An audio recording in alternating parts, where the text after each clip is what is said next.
Isang lalaki, huling-huli sa akto, bumibili ng kwek-kwek sa may kanto.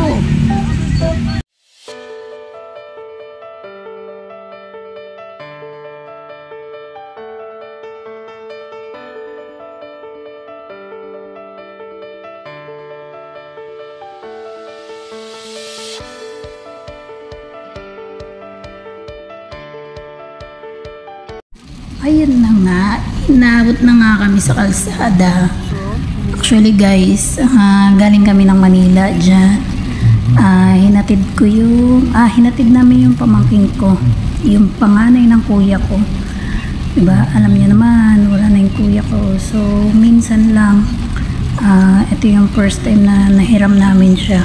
Kaso may school pa nga daw at gagraduate nga siya ng kindergarten. Kaya inuwi muna namin siya ulit ng Manila. Sunod na lang pag wala ng pasok. Ayun, ilang araw din siya dito sa bahay. Nakapag-enjoy kasama ang kanyang mga pinsan. Saka 3 maliliit pa kasi yung naiwan ng kuya ko. Isang 5 years old, so 3 years old, at saka yung isa na 1 year old. Ayun, 3 sila.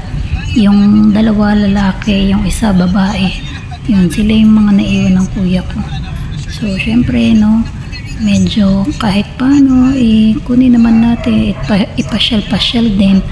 Kasi, nasa bahay lang din sila, sa kabisihan ng kanilang mama. Ayun, yun lang, irobing-robing lang natin para ma-refresh naman kahit paano yung isip ng aking pamangkin. Charot, akala mo talaga, alam na nila yung mga nangyayari sa mundo, no? Hindi naman. Siyempre, hindi naman natin inaasahan ng panahon at di rin talaga natin alam kung ano ang mangyayari sa mga susunod na araw. Na katulad nito, inabot nga kami ng ulan sa kalsada. Pauwi na kami at malapit na kami sa bahay nang biglang bumuhos ang ulan. Pero okay na rin yan kasi yung pagbuhos ng ulan is nakatulong din yan sa sasakyan. Grabe guys, sobrang init. Alam mo yung sobrang init sa kalye at buti na lang at umulan ng ganyan. Dahil yung hangin ng aircon talaga is wala na. As in, kahit naka-number na yung aircon. Grabe talaga yung init. Lagi kami nagbabaot ng electric fan. Yung electric fan na Bluetooth, yun, nilalagay namin dito sa loob ng sasakyan. Kasi nga parang medyo maibsan yung init, lalo na yung mga nakaupo sa backseat. Ayun. O diba, English yung backseat. Tapos ito na nga, at buti na nga umulan. Tapos, ayan, nagdahan-dahan si partner kasi alam nyo na, ginutom na kami sa biyahe ng sobrang traffic. Hindi lang yun, ang nakakapagod sa biyahe is yung ulan. Ayun. Kaya sabi ko, sana naman mayroon tayong madaanan na merienda. Sana mayroon kaming makita na pwede naming pagtambayan kahit saglit, makalipas man lang ng aming gutom. Charot, wala talaga kaming makita-kita talaga dyan ng mga kung ano man, marami man, kaso bigla na lang nalalagpasan nga ni partner. Sabi niya nga meron daw siyang alam dito na pwedeng makainan. At ayun, may mga naituturo naman nga talaga siya. Yun nga lang talaga, hindi nga namin mahintuan dahil sobrang lakas ng ulat at saka parang apiki sa daan, wala kaming matambayan o maparkingan. Ayun na nga, at pagdating dito sa part na to, meron na nga siyang nakita na naispatan. Ayun, at huminto na kami dito.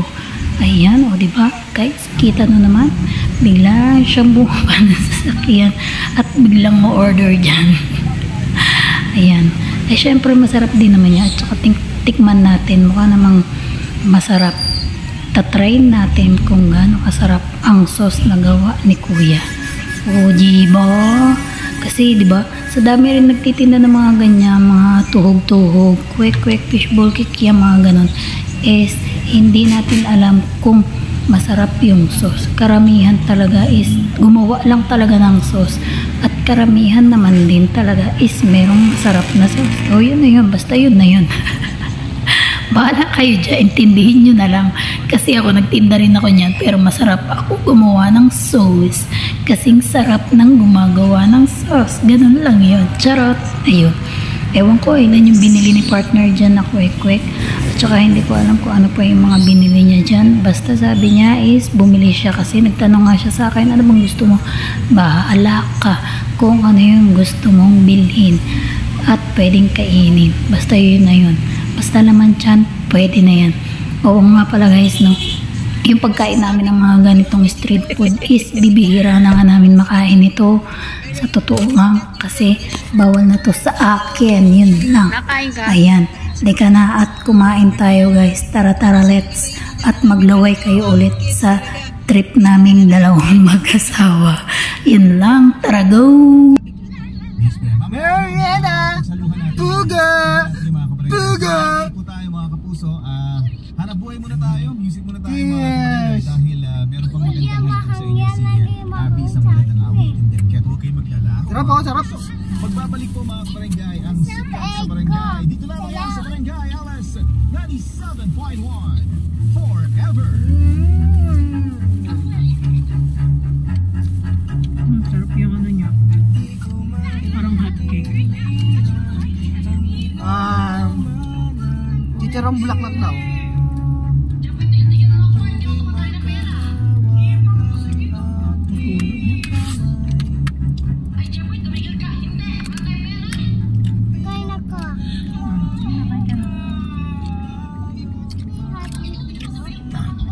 Kunti naman ang kinuha mo ano?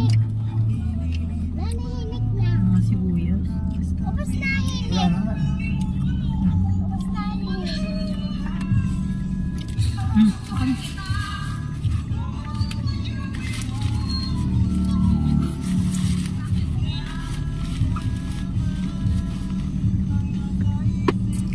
Sasaw-saw. Sarap.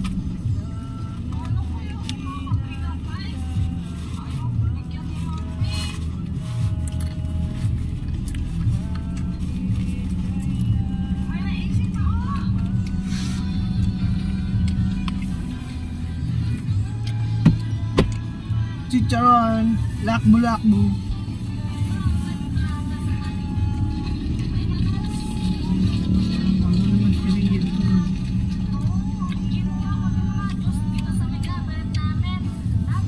Magkano na? 80. 80? Yung pauwi na 100. Naiya ako eh.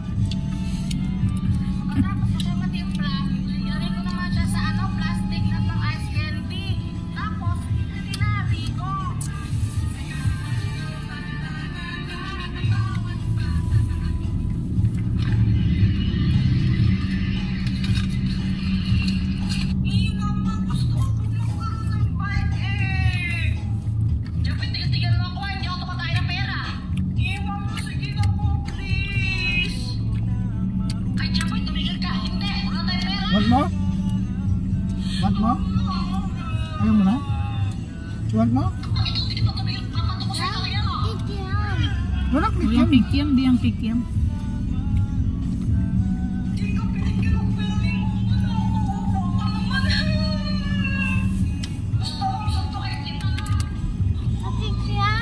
Wala nga. Hindi yung kikyam. Hindi, chicharong bulaklak. Ano yan? Baboy yan. Huwag yan.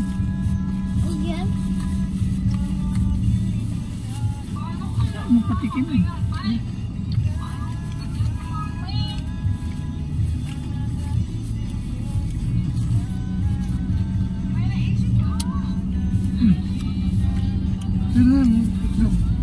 Kaya pa na.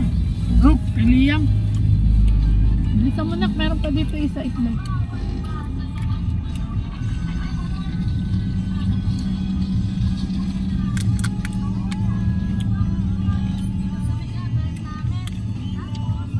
Ulam eh. Ay, ano ka ba?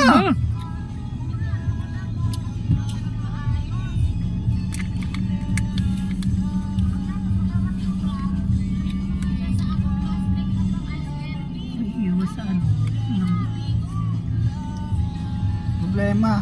May problema. Walang tubig.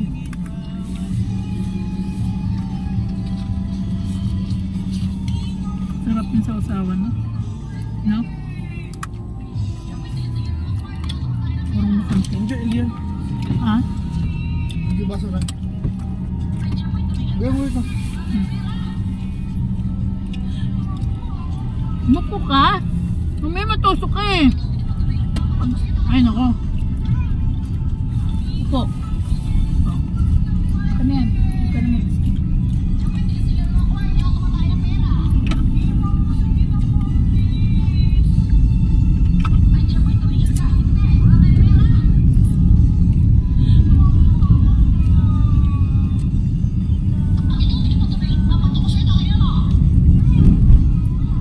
At yun, hanggang dito na lang tayo ulit mga kaibigan, mga tao. And thank you so much. And don't forget to like and share, subscribe my YouTube channel. Ayun, thank you so much and see you around. Maraming salamat sa inyong mga suporta. Babush!